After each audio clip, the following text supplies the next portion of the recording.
যে খবরের দিকে আমরা সকাল থেকেই নজর রেখেছি যে অভিষেক বন্দ্যোপাধ্যায়ের বাড়িতে পুলিশ আধিকারিকরা অভিষেক বন্দ্যোপাধ্যায়ের কালীঘাটের বাড়িতে শালবনী থানার পুলিশ কালীঘাট রোডের বাড়িতে শালবনী থানার পুলিশ অভিষেকের পিএ সুমিত রায়ের খোঁজে তল্লাশি।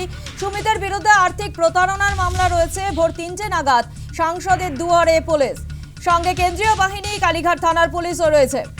বাড়ির গেটে তালা ভেঙে অবশেষে ভেতরে প্রবেশ করে পুলিশ। বাড়িতে যায় ডিজাস্টার ম্যানেজমেন্ট গ্রুপও। সাত সকালেই অভিষেকের বাড়িতে যান মমতা বন্দ্যোপাধ্যায়ও। সকাল 7:30টা নাগাদ বেরিয়ে যায় পুলিশ আধিকারিকরা। মেদিনীপুরের প্রাক্তন বিধায়ক সুজয় হাজরা বালি পাচার মামলায় গ্রেফতার সুজয়ের সঙ্গে অভিষেকের পিএর নাম রয়েছে এমনটা কিন্তু জানা যাচ্ছে। সেই মামলার তদন্তে অভিষেকের বাড়িতে আজ পুলিশ আধিকারিকরা তারা পৌঁছে যান। মোবাইলে টাওয়ার লোকেশন ট্র্যাক করে খোঁজ চালানো হচ্ছে। অভিষেকের বাড়িতে সুমিতের খোঁজ পায় পুলিশ, এমনটাই কিন্তু জানা গিয়েছে। এ বিষয় নিয়ে আরো বিস্তারিত জানাবে অভিষেক বন্দ্যোপাধ্যায় কালীঘাটের বাড়ির সামনে থেকে সরাসরি রয়েছে আমাদের প্রতিনিধি মৌমিতা মিত্র। মৌমিতা, আমরা জানি যে কাক ভোরেই অভিষেক বন্দ্যোপাধ্যায়ের বাড়িতে আজ পুলিশ আধিকারিকরা অর্থাৎ শালবনী থানার পুলিশ আধিকারিকরা তারা পৌঁছে যান। যেটা অভিযোগ উঠছে যে অভিষেক বন্দ্যোপাধ্যায়ের পিএ সুমিত রায়ের খোঁজে তল্লাশি চালাতে যান এই পুলিশ আধিকারিকরা। এই মুহূর্তের পরিস্থিতি কি আছে মৌমিতা? দেখো, তোমাকে প্রথমেই বলি, অভিষেক বন্দ্যোপাধ্যায়ের কালীঘাট রোডের যে বাড়ি রয়েছে সেই বাড়িতে একেবারে কাক ভোর 2:30 নাগাদ শালবনী থানা তদন্তকারী আধিকারিকরা একজন ডিএসপির নেতৃত্বে তারা এসে পৌঁছন।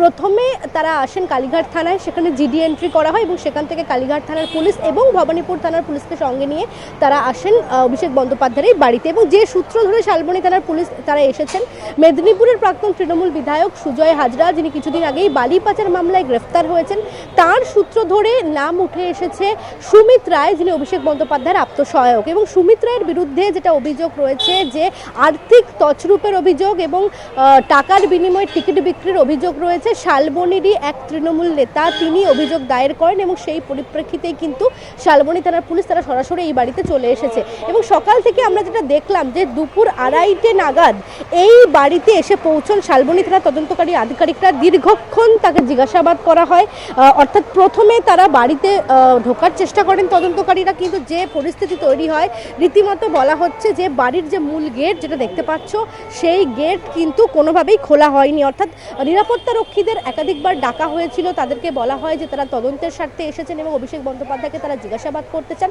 কিন্তু কোনোভাবেই কিন্তু বাড়ির দরজা কেউ খোলেননি। বাধ্য হয়ে গ্যাস কাটার নিয়ে এসে অভিষেক বন্দ্যোপাধ্যায়ের বাড়ির যে মেন গেট রয়েছে তার তালা খোলেন তদন্তকারীরা, বা তালা ভাঙা হয় বলা যায়, এবং তারপরে তারা ভেতরে প্রবেশ করেন এবং সেখানে অভিষেক বন্দ্যোপাধ্যায়ের বাড়ির ভিতরে তল্লাশি করা হয়। এবং সকাল 7টার কিছু সময় পরে শালবনী থানা তদন্তকারীরা তারা বেরিয়ে যান এই বাড়ি থেকে। এবং অভিষেক বন্দ্যোপাধ্যায় তিনি সাংবাদিকদের মুখোমুখি হয়েও তিনি যেটা জানিয়েছেন যে তার বাড়ির প্রতিটি জায়গায় তল্লাশি করা হয়েছে, সেখানে শালবনী থানার পুলিশ এই মামলার তদন্তে তারা কিন্তু তল্লাশি চালিয়েছে। এবং একই সঙ্গে আমরা দেখলাম যে মমতা বন্দ্যোপাধ্যায় তিনিও সাত সকালে চলে আসেন অভিষেক বন্দ্যোপাধ্যায়ের এই বাড়িতে এবং গোটা বিষয়টি জানতে পারার পরেই তিনি এখানে আসেন এবং বেশ কিছুক্ষণ তিনি এই বাড়িতেও ছিলেন।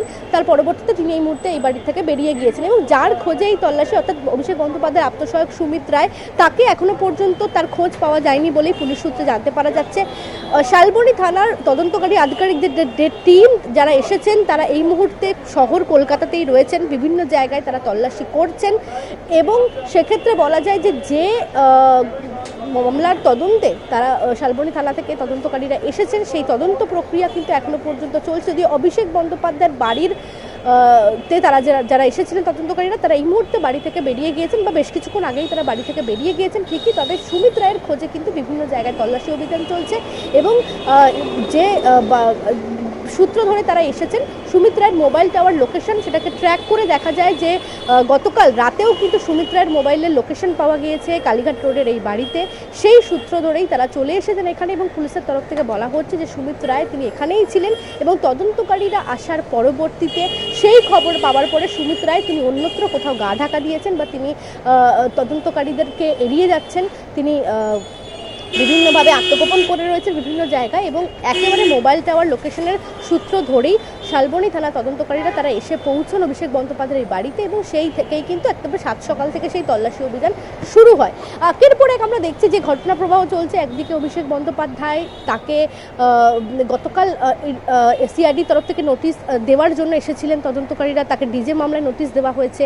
একই সঙ্গে অবশ্যই বিধানসভায় সই জালিয়াতির যে মামলা তার তদন্ত ইতিমধ্যেই চলছে। আগামীকাল তাকে আবারও তলব করা হয়েছে 14ই জুন সিআইডি থেকে। তার এরই মধ্যে নতুন যে প্রেক্ষাপটটা তৈরি হলো এই আত্মসহায়ক সুমিত রায়ের খোঁজে, যেভাবে শালবনী থানার আধিকারিকরা একেবারে ডিএসপির নেতৃত্বে তারা যেভাবে একটা টিম এসে পৌঁছেছেন এবং অভিষেক বন্দ্যোপাধ্যায়ের বাড়িতে তারা দীর্ঘক্ষণ তল্লাশি চালালেন, খুব স্বাভাবিকভাবেই গোটা বিষয়টার মধ্যে কিন্তু নতুন একটা নাটকীয় মোড় নিল বলা যায় এবং অন্য একটি মামলাও এক্ষেত্রে যুক্ত হলো এবং সব মিলিয়ে এটা দেখার যে সুমিত রায়ের খোঁজ কীভাবে কোথা থেকে মেলে সেই বিষয়টা যেরকম রয়েছে, পাশাপাশি অভিষেক বন্দ্যোপাধ্যায়ের যে যোগসূত্র এখানে পাওয়া গেল বা বলা যেতে পারে মোবাইল টাওয়ার লোকেশনে যেহেতু এই ঠিকানার হদিশ মিলেছে, সেই জায়গা থেকে এই বাড়ির বা এই অভিষেক বন্দ্যোপাধ্যায়ের যে প্রপার্টি রয়েছে সেটারও কিন্তু একটা যোগ রয়েছে এই গোটা বিষয়টা এবং আর্থিক তছরূপের একটা অভিযোগ সামনে আসছে, তোলাবাজির মতো অভিযোগ সামনে আসছে। সেই সূত্র ধরেই শালবনী থানা তদন্তকারীরা তারা আসেন এবং সকালে আমরা দেখেছি কেন্দ্রীয় বাহিনীর বিশাল ফোর্স গোটা বাড়ি ঘিরে রেখেছিল।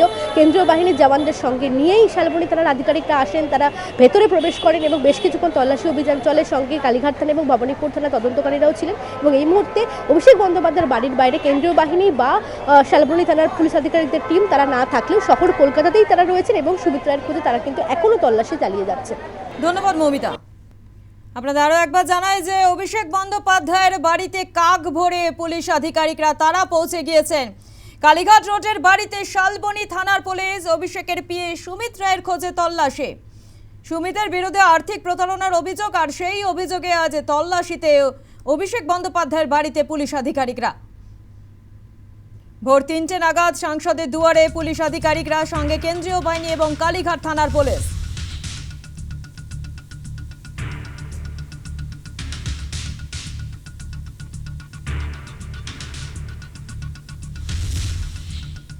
পাশাপাশি আপনাদের জানাবো যে আরো বিপাকে অভিষেক বন্দ্যোপাধ্যায়। পরপর 3টি মামলায় পরপর 3 দিন অভিষেক বন্দ্যোপাধ্যায়কে তলব করা হয়েছে। এই সই জালিয়াতি কাণ্ড, রবিবার ভবানী ভবনে সিআইডি তলব করা হয়েছে সিআইডির তরফ থেকে। অন্যদিকে শিক্ষক নিয়োগ সেই দুর্নীতিতে সোমবার সিজিওতে তলব করেছে ইডি এবং ডিজে মামলায় মঙ্গলবার সিআইডি তলব করেছে অভিষেক বন্দ্যোপাধ্যায়কে। অর্থাৎ পরপর 3 দিন এবং 3টি মামলায় ফের একবার অভিষেক বন্দ্যোপাধ্যায়কে তলব করা হয়েছে।